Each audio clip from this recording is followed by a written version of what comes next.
अस्सलामुअलैकुम। उत्तर प्रदेश के अंदर तानाशाही चल रही है, पूरी वन साइड कार्रवाई चल रही है। बिहार के पूर्णिया से एक मौलाना को गिरफ्तार करने की खबर ने इलाके में हलचल पैदा कर दी और बाद में पता चला कि इन्हें उत्तर प्रदेश एसटीएफ की तरफ से हिरासत में लिया गया है। दोपहर के वक्त पूर्णिया डिस्ट्रिक्ट के दमलपुर इलाके से यह खबर सामने आई कि मौलाना अब्दुल्ला सलीम कासमी को चंद नामालूम अफराद ने सिविल कपड़ों में पकड़े हैं। बताया जा रहा था कि हथियार के जोर पर अपने साथ ले गए। इस वाक़े के बाद मकामी लोगों और मौलाना के घर वालों में काफ़ी घबराहट और बेचैनी देखने को मिली। लोगों को समझ में नहीं आ रहा था कि आखिर ये लोग कौन थे और किस बुनियाद पर मौलाना को इस तरह से ले गए। इस सूरत हाल के बाद अमूर के एमएलए अख्तरुल ईमान ने फौरन मुदाखलत की और मकामी पुलिस स्टेशन से रब्ता किया। पुलिस से बातचीत के दौरान उन्हें बताया गया कि मौलाना अब्दुल्ला सलीम कासमी को उत्तर प्रदेश एसटीएफ ने अपनी हिरासत में ले लिया है। बाद में जब उत्तर प्रदेश एसटीएफ के एक इंस्पेक्टर से बात हुई तो इस बात की तस्दीक भी हो गई कि यह कार्रवाई वाकई उत्तर प्रदेश एसटीएफ की तरफ से की गई है। अख्तरुल ईमान ने सिर्फ पुलिस तक बात लिमिटेड नहीं रखी बल्कि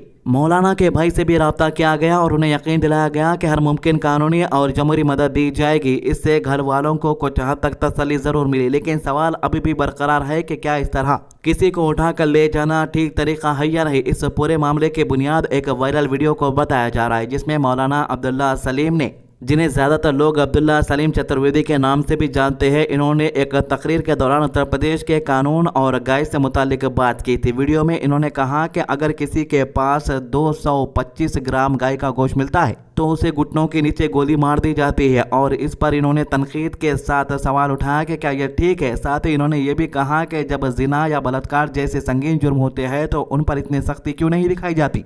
इनकी बात का एक हिस्सा ये भी था कि उत्तर प्रदेश में 2023 से 2024 के दरमियान लगभग 11,000 बलात्कार के वाक़ये रिपोर्ट हुए, तो फिर उन जुर्म पर सख्त कानून क्यों नहीं बनाया गया। इस बयान के बाद इनके खिलाफ उत्तर प्रदेश के मुख्तलिफ इलाकों में लगातार एफआईआर दर्ज होने लगे और बताया जा रहा है कि 80 से ज़्यादा, कुछ रिवायात के मुताबिक 83 या 84 तक एफआईआर दर्ज की गई। इन एफआईआर में इन पर इल्ज़ाम लगाया गया कि इन्होंने मजहबी जज्बात को ठेस पहुँचाया और नफरत फैलाने की कोशिश की। ये भी कहा गया कि इन्होंने उत्तर प्रदेश के मुख्यमंत्री योगी आदित्यनाथ की वालिदा के बारे में एतराज़जनक अल्फाज इस्तेमाल किए। कोई मुजरिमाना लफ्ज का इस्तेमाल नहीं किया है। ताहम यह मामला अदालत का है तय करे, लेकिन आज जो उनकी गिरफ्तारी हुई है वो गिरफ्तारी दलमालपुर, जो मेरे इंतखाबी हल्का अमोर में है, वहीं पर हुई है। कुछ अजनबी किस्म के लोग आए, उनको गिरफ्तार करके ले गए, जिससे लोग बहुत परेशान थे कि आया मौलाना की गिरफ्तारी हुई या किडनैपिंग हुई है। मैंने अमोर थाना अध्यक्ष से मालूम किया, उन्होंने फिर जो कि थाना अध्यक्ष से मुझे बात कराई तो मुझसे मालूम हुआ कि एसटीएफ के लोगों ने इसे गिरफ्तार किया है। फिर मैंने एसटीएफ के इंस्पेक्टर से बात की, उन्होंने बताया कि साहब हम लोग तो बिहार के एसटीएफ के लोग हैं, इनको एसटीएफ यूपी के लोगों ने गिरफ्तार किया है, जो गोरखपुर की अदालत में पेश किया जाए। पुलिस के मुताबिक ये वाक़या असल में एक तकरीर से जुड़ा है जो बिहार के भागलपुर में मई 2024 के दौरान हुई थी। उस तकरीर का वीडियो बाद में सोशल मीडिया पर वायरल हो गया, जिसके बाद मुख्तलिफ तंजीमों और लोगों की तरफ से सख्त कार्रवाई की मांग उठने लगी। आपको बता दूं कि बिहार के इलेक्शन से पहले मौलाना एआईएमआईएम के साथ काम कर चुके थे। ऐन इलेक्शन के वक्त इन्होंने एआईएमआईएम पार्टी छोड़ दी थी, लेकिन इसके बावजूद भी एआईएमआईएम के लीडर ने अपना पूरा सपोर्ट देने का ऐलान किया है।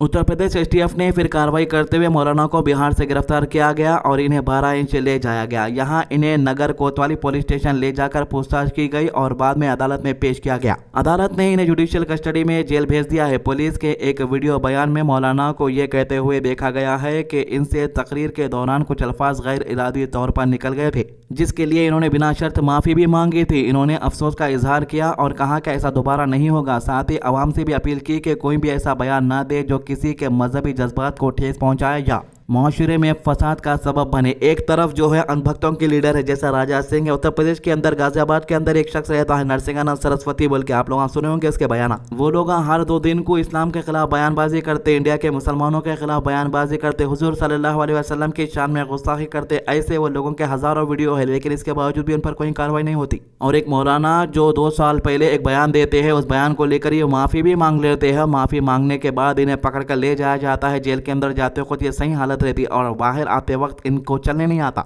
यानी किस तरीके से मौलाना को पीटा गया होगा इसका अंदाजा लगाया जा सकता है। ऐसे ही मामला मुफ्ती सलमान अजहरी के साथ भी किया गया था, कई महीनों तक जेल में बंद रखा गया था। खैर मौलाना क्या कह रहे हैं आइए सुनते हैं। मैं अब्दुल्ला सलीम कासमी अपने एक जुर्म का एतराफ़ कर रहा हूँ। 5 मई सन 2024 को ज़िला भागलपुर के एक बस्ती में मीरानचक में एक समाज सुधार तालीमी अवेयरनेस कॉन्फ्रेंस में मैं हाजिर हुआ था और उसमें मेरी स्पीच हुई थी। उसी बीच में मेरी ज़ुबान से कुछ ऐसी गंदी बातें निकली उत्तर प्रदेश के सीएम साहब के माता के लिए, जो मेरी ज़ुबान से नहीं निकलना चाहिए था। मैं अपनी इस गलती का बिल्कुल हाथ जोड़कर अपना एतराफ़ करता हूं और अपनी इस माफ़ी मांगता हूं कि आइंदा से ये गलती मुझसे नहीं होगी। और मैं ये पैगाम तमाम साथियों को देना चाहता हूं, देशवासियों को, कि अपनी स्पीच में, अपनी तकरीरों में ऐसी बात न कहें कि जिससे किसी व्यक्ति की या किसी धर्म की किसी को तकलीफ़ पहुंचे और फिर आपसी माहौल बिगड़े। तो अपने इस जुर्म का मैं दिल की उससे माफ़ी का तलबगार हूं कि मुझसे आइंदा कभी ये गलती नहीं होगी।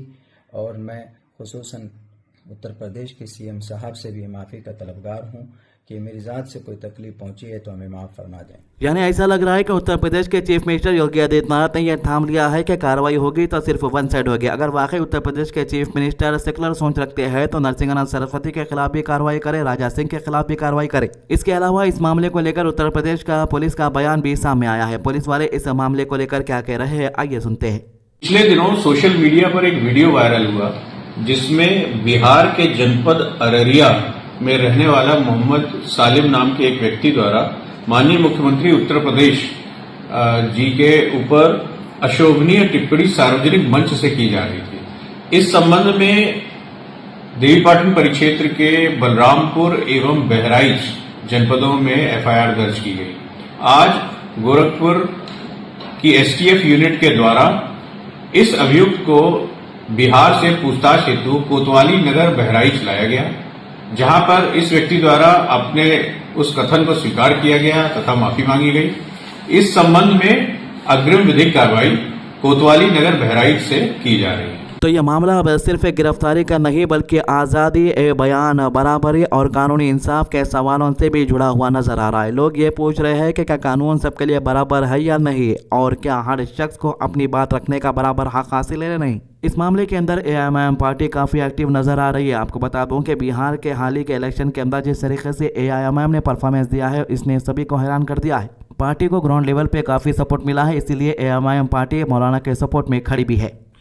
जैसा कि आपने देखा कि सीमांचली नहीं, बिहारी नहीं, हिंदुस्तान के मशहूर आलिम दीन और बहुत ही बेहतरीन मुकर्रिर अब्दुल्ला सालिम चतुर्वेदी साहब को उत्तर प्रदेश पुलिस या एटीएस उत्तर प्रदेश ने गिरफ्तार किया है। एक आलिम दीन है, उनको इस देश में संविधान अधिकार देता है बोलने का। उन्होंने किसी को गाली नहीं दिया, उन्होंने हक बात कही, पढ़े लिखे आलिम है।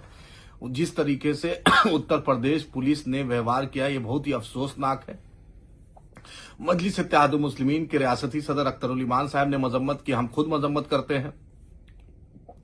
इंशाअल्लाह ताला अख्तर उल ईमान साहब ने उत्तर प्रदेश के रियासती सदर हाजी शौकत साहब से बात की, उन्होंने भी लोकल टीम को एक्टिवेट किया है। लेकिन समझ में नहीं आता, योगी आदित्यनाथ जी, जो आप पर केस होता है आप खुद अपना केस हटा लेते हैं। और एक आलिम दीन ने कोई गलत बात नहीं की, 100 जगह फायर करते हैं। अरे सत्ता हमेशा नहीं रहेगा। एसपी साहब, डीजी साहब, याद रखिए सत्ता बदलते रहता है।